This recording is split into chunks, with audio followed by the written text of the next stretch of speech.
Hello, bachcho. Let's see the question.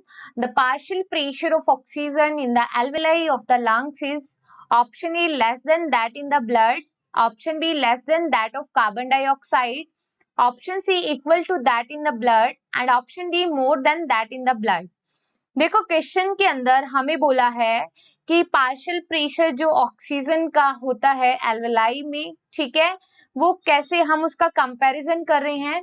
तो देखो partial pressure of oxygen in the alveoli of lung is around 159 mm of Hg, ठीक है। अब देखो यहाँ पे ऑप्शन ए में लिखा है less then that in the blood. अगर हम बात करें ऑक्सीजनेटेड ब्लड में, तो ऑक्सीजनेटेड ब्लड के अंदर जो पार्शियल प्रेशर ऑफ ऑक्सीजन का होता है that is around 95 mm of Hg, ठीक है।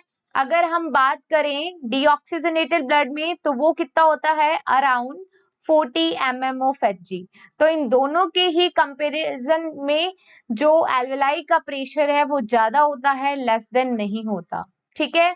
ऑप्शन बी में लिखा है less then that of CO2 या कार्बन डाइऑक्साइड। अगर हम पार्शियल प्रेशर CO2 का देखें ऑक्सीजनेटेड ब्लड में that is around 40 mm of Hg। अगर हम देखें डीऑक्सीजनेटेड ब्लड में that is around 45 mm of Hg। तो इन दोनों के कंपैरेटिवली क्या है, मोर देन है, लेस देन नहीं है।